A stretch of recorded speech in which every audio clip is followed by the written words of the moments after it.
Hello everyone, welcome to ever study classes. हम लेके आए हैं concept building series for PGT commerce.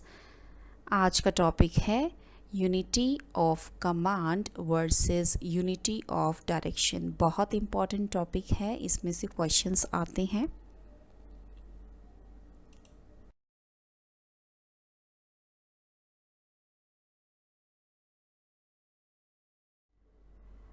Before starting the topic, ये है ever study courses for PGT commerce exam.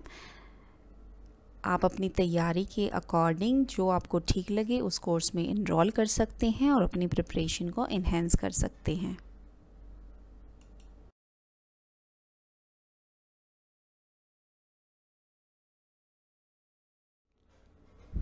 Unity of command and unity of direction जो दो principles हैं वो 14 principles of management given by Henry Fayol में से हैं। जो दो प्रिंसिपल्स, उनके बीच का डिफरेंस है आज का हमारा टॉपिक। तो यूनिटी ऑफ कमांड का मीनिंग देख लेते हैं। According to the principle of unity of command, each subordinate should receive orders and be accountable to only one superior।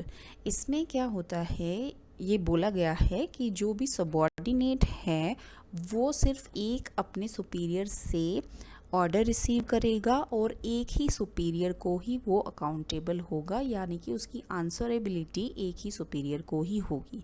ठीक है, अगर एक एम्प्लॉय दो सुपीरियर से एक ही टाइम में ऑर्डर्स रिसीव करता है तो उसके लिए बहुत डिफ़िकल्ट हो जाएगा गोल्स को अचीव करना। तो formal organisation, every employee should get an order from one boss and should be responsible to one boss only. So हर एक एम्प्लॉय ऑर्गेनाइजेशन में जो ऑर्डर रिसीव करेगा सिर्फ एक ही बॉस से रिसीव करेगा और वो एक ही बॉस के लिए रिस्पॉन्सिबल होगा। अगर वो दो या दो से ज़्यादा सुपीरियर से ऑर्डर रिसीव कर रहा है, इसका मतलब क्या हुआ, वो प्रिंसिपल ऑफ कमांड को वायलेट कर रहे हैं और ये कन्फ्यूज़न भी क्रिएट कर रहे हैं और रिस्पॉन्सिबिलिटीज़ को भी फिक्स नहीं कर पाते हैं। ठीक है, तो इस पिक्चर को आप ध्यान से देख सकते हैं। यहाँ पे M1 है, S1 S2 S3 है, इधर M1 M2 है और S1 S2 3 है। फर्स्ट पिक्चर में, लेफ़्ट साइड वाले पिक्चर में आप क्लियरली देख सकते हैं जो मैनेजर है वो सबॉर्डिनेट्स को एक एक करके इंस्ट्रक्शंस दे रहे हैं।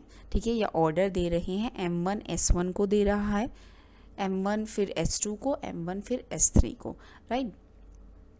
एंड हियर, इधर इस पिक्चर में राइट हैंड साइड वाली पिक्चर में क्या शो हो रहा है, मैनेजर 1 एंड मैनेजर 2। ये S1 S2 S3, इसको भी ऑर्डर M1 दे रहा है, फिर M2 इसे भी। ठीक है, तो यहाँ पे जो यूनिटी ऑफ कमांड कह रहा है कि सिर्फ जो एम्प्लॉय है वो एक ही सुपीरियर को ही अकाउंटेबल होगा या एक ही सुपीरियर से ऑर्डर रिसीव करेगा। सो इस पिक्चर में क्लियरली देखा जा रहा है कि जो प्रिंसिपल ऑफ कमांड है वो वायलेट हो रहा है। ठीक है, ये एग्जाम्पल है यूनिटी ऑफ कमांड से related. There is a sales person who is asked to clinch a deal with the buyer and he is allowed to give a 12% discount by the marketing manager, but the finance department tells him not to offer more than a 6% discount. In this case, there is no unity of command which will lead to confusion and delay. तो इसमें क्या है, एक cell person है जिसको marketing manager ने बोला है अगर उसको बायर से डील करना है तो वो उसको 12% का डिस्काउंट अलाउ कर सकता है। ठीक है, किसने बोला, सेल्स पर्सन को, मार्केटिंग मैनेजर ने। लेकिन फाइनेंस डिपार्टमेंट ने भी उसको ये बोल दिया कि आप 6% डिस्काउंट से ज़्यादा ऑफ़र नहीं कर सकते बायर को। ठीक है, सो इन दिस केस, इस केस में क्या दिखाई दे रहा है, यूनिटी ऑफ कमांड वायलेट हो रहा है जिससे कन्फ्यूज़न हो रही है और डिले हो रहा है।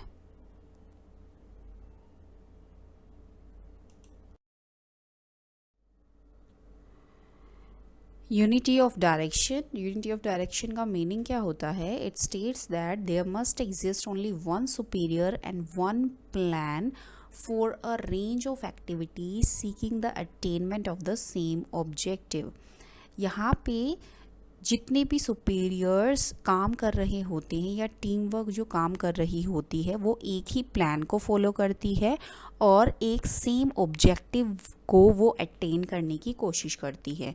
On the basis of this principle those tasks which are aligned towards the same objective should be led by one manager using a single plan.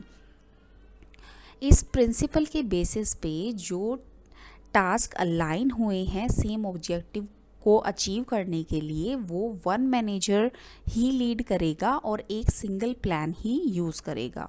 Example देख लेते हैं. A pharma company plans to launch a new product and design a marketing campaign to promote it.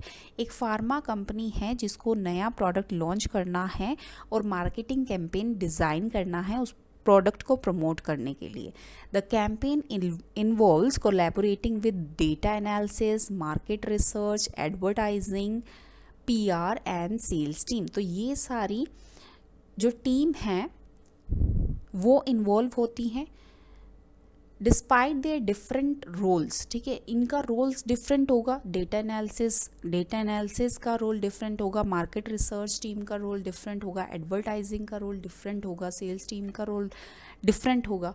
ठीक है, but क्या ये जो सारी teams हैं वो एक ही मार्केटिंग स्ट्रेटजी को फॉलो करेंगी, एक ही मार्केटिंग स्ट्रेटजी यानी कि एक सिंगल प्लान को फॉलो करेंगी under the direction of the senior marketing manager, एक ही मार्केटिंग मैनेजर के अंडर. ठीक है, this is a perfect example of the unity of direction which ensure that all marketing efforts are aligned. इस example में ये देखा जा सकता है कि जो भी मार्केटिंग एफर्ट्स किए जा रहे हैं प्रोडक्ट को लॉन्च करने में या डिज़ाइन करने में वो प्रॉपर तरीके से अलाइंड हैं और फोकस्ड हैं ताकि न्यू प्रोडक्ट को इफ़ेक्टिवली प्रमोट किया जा सके. ये पिक्चर भी क्लियरली शो कर रही है यूनिटी ऑफ डायरेक्शन को. ठीक है, एक मैनेजर जो एक सिंगल प्लान लेके आया है, इसके अंडर, इसकी डायरेक्शन के अंडर ये जो सारी टीम्स हैं वो वर्क करती हैं और एक ऑब्जेक्टिव को अचीव करने की कोशिश करती हैं.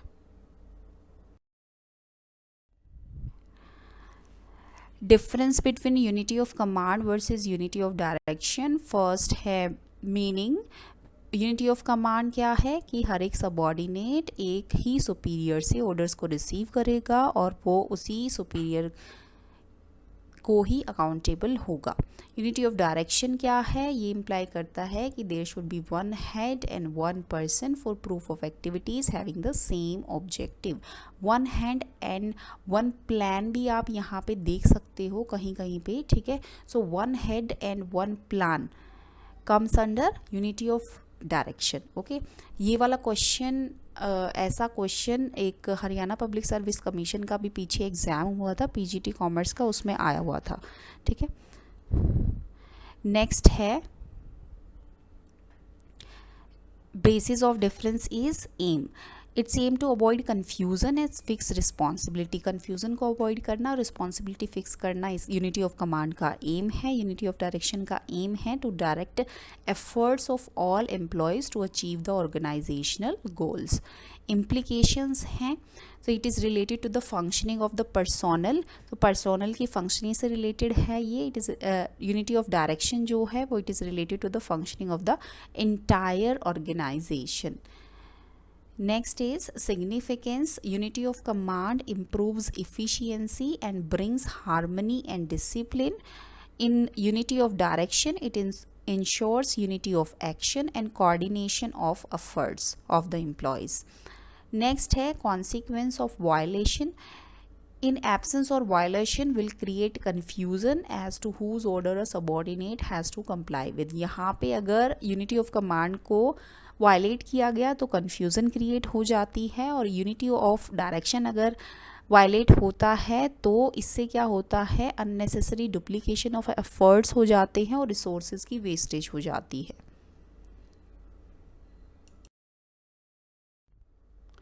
सो आई होप आपको unity of command and unity of direction का डिफरेंस क्लियर हुआ होगा. This is a practice question. Do solve it and do let me know the answer in the comment section below.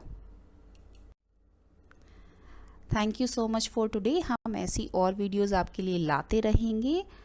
Ever study classes के साथ बने रहिए. Thank you so much.